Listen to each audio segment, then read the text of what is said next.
Item ಯಾವುದೇ ಇರಲಿ try ಮಾಡಿ ಆಚಿ ಚಿಕನ್ ಮಸಾಲಾ. ಶಿಕ್ಷಣ ಸಚಿವರೇ ಈ ಸ್ಟೋರಿಯನ್ನ ತಾವು ನೋಡಬೇಕು. ಯಾಕೆ ಅಂತಂದ್ರೆ SSLC ಎಕ್ಸಾಮ್ಸ್ ನಡೀತಾ ಇದೆ.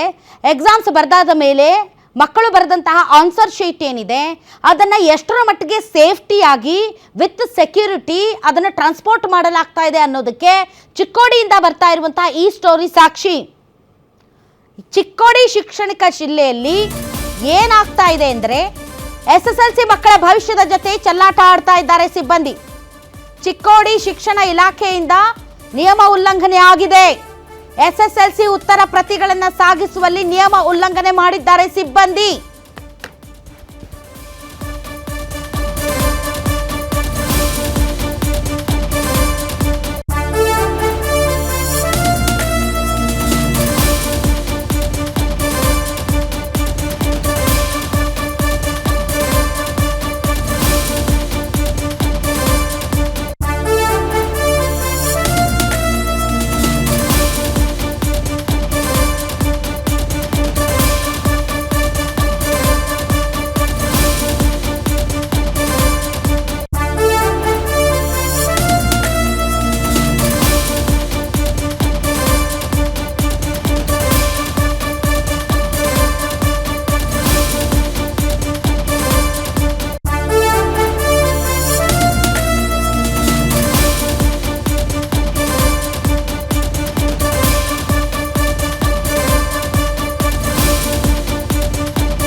SSLC ಎಕ್ಸಾಮ್ಸ್ ನಡೀತಾ ಇದೆ. ಎಕ್ಸಾಮ್ಸ್ ಅಂತಂದ್ರೇನೆ ಒಂದು ರೀತಿ ಭಯ, ಆತಂಕ.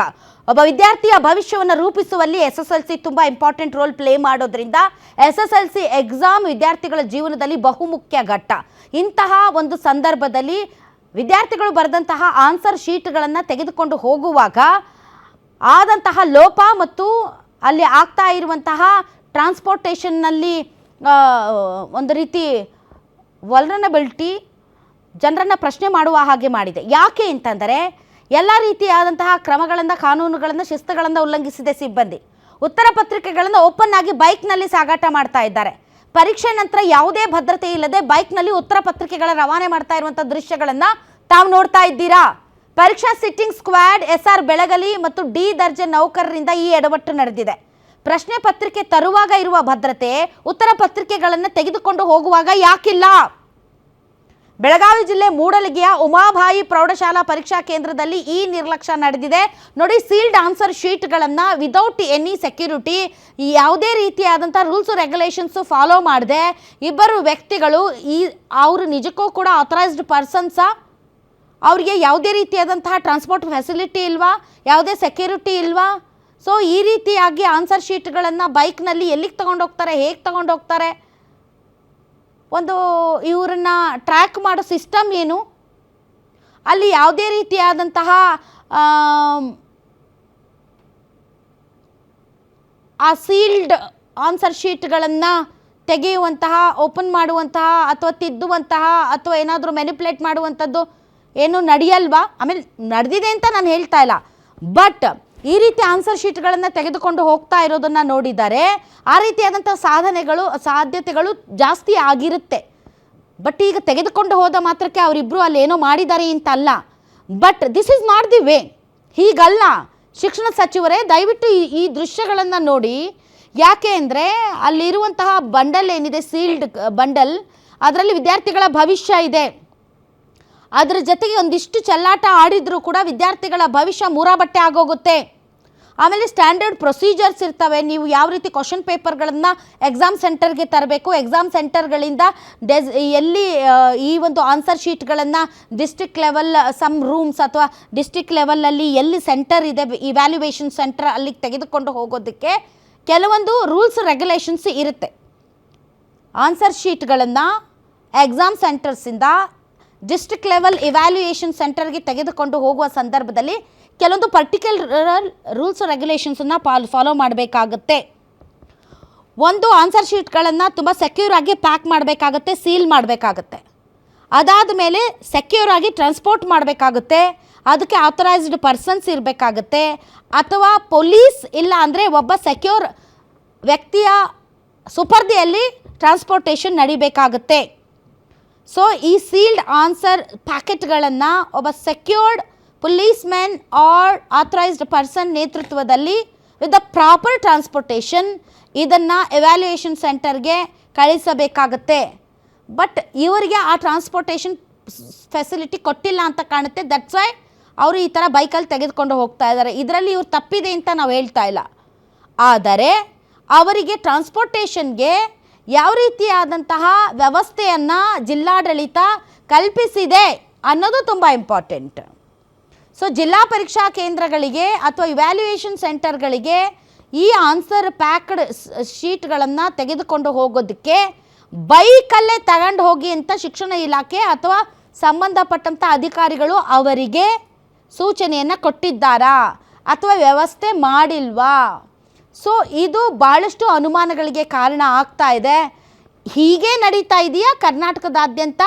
ಆನ್ಸರ್ ಶೀಟ್ಗಳನ್ನು ಇಬ್ಬರು ವ್ಯಕ್ತಿಗಳು, ಅವರು ಕನ್ಸರ್ನ್ ಪರ್ಸನ್ ಅಥವಾ ಆಥರೈಸ್ಡ್ ಪರ್ಸನ್ಸೇ ಇರ್ಬೋದು, ಅವರು ಬೈಕ್ಗಳಲ್ಲಿ ತೆಗೆದುಕೊಂಡು ಹೋಗೋದು, ನಾಳೆ ಯಾರೋ ಬೈಕಲ್ಲಿ ತೆಗೆದುಕೊಂಡು ಹೋಗುವಂಥ ಸಂದರ್ಭದಲ್ಲಿ ಅಟ್ಯಾಕ್ ಮಾಡಿದ್ರಬ್ಬ. ಯಾಕಂತಂದರೆ ಭಾಳಷ್ಟು ಈ ರೀತಿಯಾದಂಥ ಘಟನೆಗಳು ನಡೆಯುತ್ತೆ. ತಿದ್ದೋದು ಅಥವಾ ಏನಾದರೂ ಎಡವಟ್ಟುಗಳನ್ನು ಮಾಡೋದು. ಯಾರಾದರೂ ಏನಾದರೂ ಮಾಡಿ ಕದ್ಕೊಂಡು ಹೋದ್ರಪ್ಪ ಆನ್ಸರ್ ಶೀಟ್ಗಳನ್ನ, ಹೆಂಗದು? ಅದಕ್ಕೊಂದು ಪ್ರಯಾರಿಟಿ ಬೇಡವಾ? ಅದಕ್ಕೊಂದು ಸೆಕ್ಯೂರಿಟಿ ಬೇಡವಾ? ಇಷ್ಟು ಬೇಕಾಬಿಟ್ಟಿನ SSLC ಆನ್ಸರ್ ಶೀಟ್ಸ್? ನನಗಂತೂ ತುಂಬ ಆಶ್ಚರ್ಯ ಆಗ್ತಾ ಇದೆಪ್ಪ. ಈ ಕುರಿತಂತೆ ಇನ್ನಷ್ಟು ಹೆಚ್ಚಿನ ಡೀಟೇಲ್ಸ್ ಕೊಡ್ತಾರೆ ನನ್ನ ಕಲೀಗ ದುರ್ದುಂಡಯ್ಯ.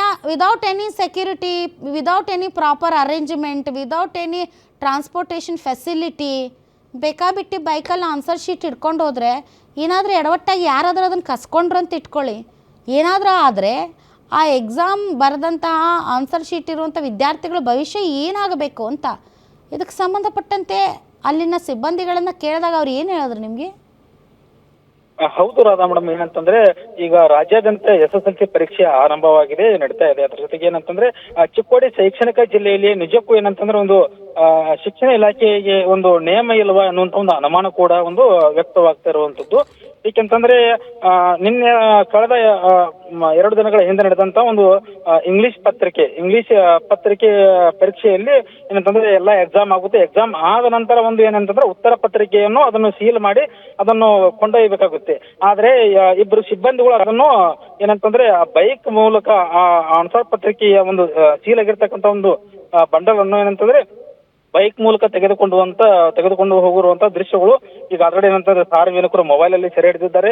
ಅದರ ಜೊತೆಗೆ ಏನಂತಂದ್ರೆ ಯಾವ ರೀತಿ ಈ ನಿಯಮವನ್ನು ಮೀರಿ ಉಲ್ಲಂಘನೆ ಮಾಡಿ ಇವರು ಬೈಕ್ ಮೇಲೆ ತೆಗೆದುಕೊಂಡು ಹೋಗ್ತಾ ಇದ್ದಾರೆ ಅನ್ನುವಂತ ಒಂದು ಪ್ರಶ್ನೆ ಆಗಿರುವಂತದ್ದು. ಅದರ ಜೊತೆಗೆ ಏನಂತಂದ್ರೆ ಈಗ ಆಲ್ರೆಡಿ ಚಿಕ್ಕೋಡಿ ಶೈಕ್ಷಣಿಕ ಜಿಲ್ಲೆಯ ವತಿಯಿಂದ ಒಂದು ಸುಮಾರು 78 ವಾಹನಗಳ ವ್ಯವಸ್ಥೆ ಕೂಡ ಮಾಡಿದ್ದೇವೆ ಅಂತ ಹೇಳಿ ಅಲ್ಲಿ DDP ಅವರು ಕೂಡ ಹೇಳಿದ್ದಾರೆ. ಆದ್ರೆ ಆ 78 ವಾಹನಗಳ ವ್ಯವಸ್ಥೆ ಇದ್ರೂ ಕೂಡ ಈ ಬೈಕ್ ಮೇಲೆ ಹೇಗೆ ತೆಗೆದುಕೊಂಡು ಹೋದ್ರು ಅನ್ನುವಂತ ಒಂದು ಪ್ರಶ್ನೆ ಕೂಡ ಈಗ ಸಾರ್ವಜನಿಕರ ವಲಯದಲ್ಲಿ ಕೂಡ ಕಾಡ್ತಾ ಇರುವಂತದ್ದು ಮೇಡಮ್. ಅಲ್ಲ, ಈ ಚೈನ್ ಆಫ್ ಕಸ್ಟಡಿನ ಮೇಂಟೈನ್ ಮಾಡಬೇಕಾಗುತ್ತೆ ದುರ್ದುಂಡಯ್ಯ. ಯಾಕೆಂದರೆ ಇದರಲ್ಲಿ ಸೆಂಟರ್ ಸೂಪ್ರಿಡೆಂಟೆಂಟ್ಸ್ ಇರ್ತಾರೆ, ರೂಟ್ ಆಫೀಸರ್ಸ್ ಇರ್ತಾರೆ, ಪೊಲೀಸ್ ಎಸ್ಕಾರ್ಟ್ಸ್ ಇರುತ್ತೆ ಅಥವಾ ಟ್ರಾನ್ಸ್ಪೋರ್ಟಿಂಗ್ ಇರುತ್ತೆ.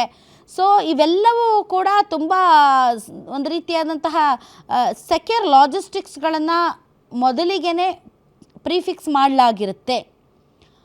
ಸೊ ಇದು ಒಂದು ರೀತಿ ಟ್ರೆಜರಿ ಇದ್ದ ಹಾಗೆ ಈ ಟ್ರೆಜರಿಯನ್ನು ಡೆಸಿಗ್ನೇಟೆಡ್ ಹೋಲ್ಡಿಂಗ್ ಸೆಂಟರ್ಸ್ಗಳಿಗೆ ಕಳಿಸೋದಕ್ಕೆ ಯಾವುದೇ ಪ್ರಾಪರ್ ಅರೇಂಜ್ಮೆಂಟ್ಸ್ ಇಲ್ಲ ಅಂತಂದರೆ ನನಗೆ ಇದನ್ನು ನಂಬೋದಕ್ಕೆ ತುಂಬ ಕಷ್ಟ ಆಗ್ತಾ ಇದೆಯಪ್ಪ. ಇದಕ್ಕೆ ಸಂಬಂಧಪಟ್ಟಂತೆ ಶಿಕ್ಷಣ ಸಚಿವರು ಏನು ಹೇಳ್ತಾರೆ ಅನ್ನುವಂಥ ಕುತೂಹಲ ನನಗಿದೆ.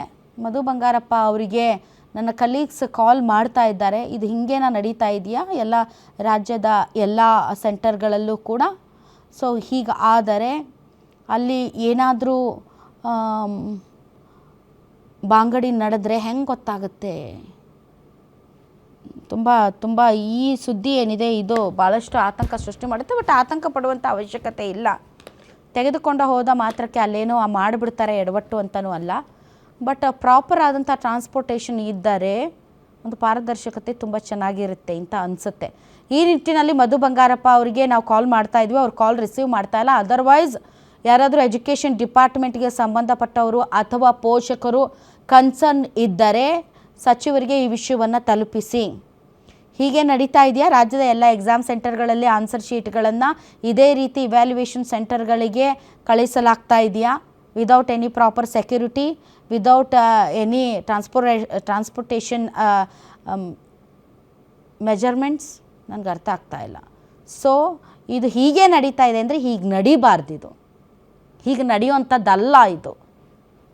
ಸೊ ಈ ವಿಚಾರದಲ್ಲಿ ಶಿಕ್ಷಣ ಸಚಿವರು ಗಮನ ಹರಿಸಬೇಕು. ಇದು ಒಂದು ಶಾಲೆದಲ್ಲ, ಮೋಸ್ಟ್ ಪ್ರಾಬಬ್ಲಿ ರಾಜ್ಯಾದ್ಯಂತ ಇದೇ ಸಿಚುವೇಶನ್ ಇರ್ಬೋದೇನೋ. ಅನ್ಯಾಯ ಆಗುತ್ತೆ. ಆಮೇಲೆ ಎಲ್ಲಾದರೂ ಒಂದಿಷ್ಟು ಮ್ಯಾಲ್ಫಂಕ್ಷನ್ ನಡೆದ್ರೆ ಅದು ತುಂಬ ದೊಡ್ಡ ಕೇಯಾಸ್ ಆಗುತ್ತೆ. ಇದು ಜನ ರೊಚ್ಚಿಗೆ ಹೇಳೋಕ್ಕಿಂತ ಮುಂಚೆ ಆದಷ್ಟು ಬೇಗ ಕ್ರಮ ಕೈಗೊಳ್ಳೋದು ಉತ್ತಮ ಅಂತ ಅನಿಸುತ್ತೆ.